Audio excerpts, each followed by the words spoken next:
আমি আজ শিলাস কুকিংয়ে আবারও নিয়ে চলে এসেছি একটি নতুন রেসিপি, চিকেনের রেসিপি বৃষ্টি ভেজা দিনে। আমার এই রেসিপিটা একবার ট্রাই করুন, যদি ভালো লাগে প্লিজ চ্যানেলটা লাইক সাবস্ক্রাইব করুন। আজকে বানাচ্ছি চিকেন মহারানি বা চিকেনের রেসিপিটা বানানোর জন্য আমি 2 চামচ মতো আমুলের টক দই দিয়ে দিলাম, আর দিচ্ছি আদা বাটা, রসুন বাটা হাফ চামচ করে দিলাম, যার যতটা মাংস সেই পরিমাণে দিবে। আর দিচ্ছি পরিমাণ মতো লবণ, আর দিচ্ছি গোলমরিচ পাউডার। এখানে আমি লঙ্কা গুঁড়া বা কাশ্মীরি রেড চিলি ব্যবহার করব না, তার জন্য একদম সাদা চিকেন হবে। আর এখানে আমি কাজুটা ভিজিয়ে রেখেছি, আর এটা ম্যারিনেট করে রেখে দেব। এটা রুটি ভাত সব কিছুর সঙ্গে ভালো যায়। আমি এটা ম্যারিনেট করে 1 ঘন্টা বা আপনাদের কাছে যে টাইম থাকবে রেখে। আজকের এই চিকেনের উপকরণে থাকছে মশলা হিসেবে আমি নিয়েছি টমেটো, পেঁয়াজ আর কাজু বাদাম, আর আমাদের গাছের এগুলো লঙ্কা, এটাকে ধানি লঙ্কা, সূর্য লঙ্কা আর মোটা কৃষ্ণ লঙ্কা। আমি আজকে রেসিপিটা এই লঙ্কাটা দিয়ে করব, আর যেহেতু এটা সাদা দেখতে হয় তাই লঙ্কা দিয়ে আর কাজু দিয়ে পেঁয়াজ দিয়ে, একটা ছোট সাইজের টমেটো, একটা পেঁয়াজ কুচি করে নিয়েছি, এই দিয়ে একটা পেস্ট বানিয়ে নিচ্ছি। আর লাস্টে ক্রিমও ব্যবহার করব। আজকের রান্নাটা করব আমি সাদা তেলে, যেহেতু এইটা হচ্ছে চিকেন মহারানি বা চিকেন মশলা, বা এটার নাম চিকেন মহারানি, তাই সাদা তেলেই রান্না করছি। আপনারা চাইলে এর সঙ্গে ঘি বা বাটার দিতে পারেন, আমি কিন্তু সিম্পলভাবে বানাচ্ছি, তাই গ্রামে যেভাবে গোটা গরম মশলাটা দিয়ে দিলাম, এলাচ লং দালচিনি, আর দিচ্ছি একটা স্টার এনিসের একটা ফুল। আর আমি যেহেতু গোলমরিচ এখানে মাখিয়ে রেখেছি আদা রসুন বাটা, আর তাই এখানে আমি গোটা গোলমরিচ দিচ্ছি না, আপনারা যদি চান গোটা গোলমরিচ দিতে পারেন। এখন মশলাটা দিয়ে দিচ্ছি,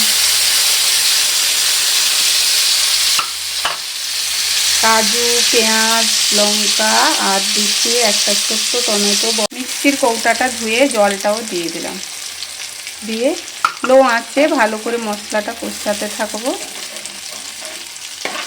মশলার কাঁচা গন্ধ যতক্ষণ না যাচ্ছে আর তেলটা না ছেড়ে যাচ্ছে ততক্ষণ পর্যন্ত মশলাটা ভালো করে কষিয়ে নেব। দেখুন বাইরে প্রচণ্ড বৃষ্টি হচ্ছে, আর কারেন্টও চলে গেছে গ্রামের দিকে, তাই জানালা খুলে মশলাটা ভালো করে কষিয়ে নিচ্ছি। মশলাতে একটু লবণ দিয়ে দিচ্ছি মশলার মতো, কেন আমি চিকেনে অলরেডি লবণ মাখিয়ে রেখেছি। এখন ভালো করে মশলাটা দেখুন তেল ছেড়ে এসছে।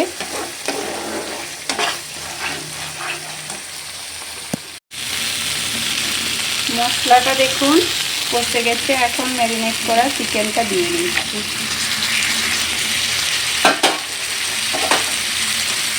চিকেনটাও ভালো করে মিশিয়ে নিব, আর লো আঁচে একটু প্রথমে হাই আঁচে করে নিচ্ছি, মশলাটার সঙ্গে মিশিয়ে নিচ্ছি, তারপর লো আঁচ করে।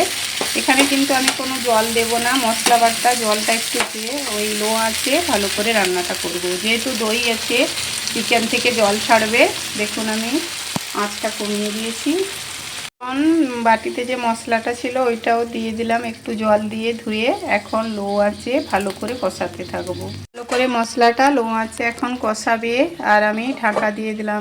আমি এখন রেসিপি সেভাবে দিতে পারছি না, কারণ মেয়েটাও বাইরে চলে গেছে। নিজের একার জন্য কি রান্না করব তাই কি রেসিপি দিব, একা থাকি তখন আর রান্না করতেও ইচ্ছে করে। ঢাকাটা উঠিয়ে একবার করে নাড়তে হবে চিকেনটা, না হলে যেহেতু দই আর কাজু কিশমিশ আছে তাই চিকেনটা নাড়া দিতে থাকতে হবে মাঝখানে, আর ঢাকা দিয়ে রান্না করতে হবে।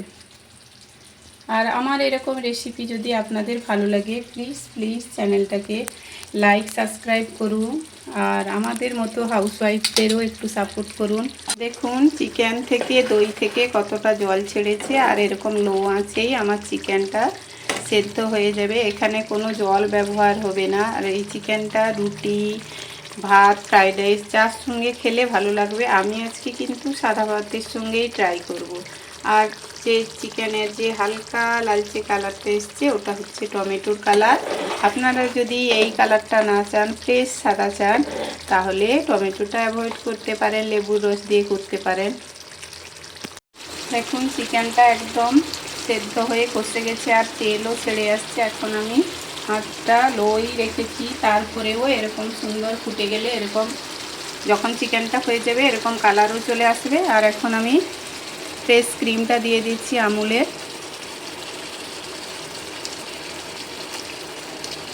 ক্রিমটা দিয়ে ভালো করে এ করে নেব।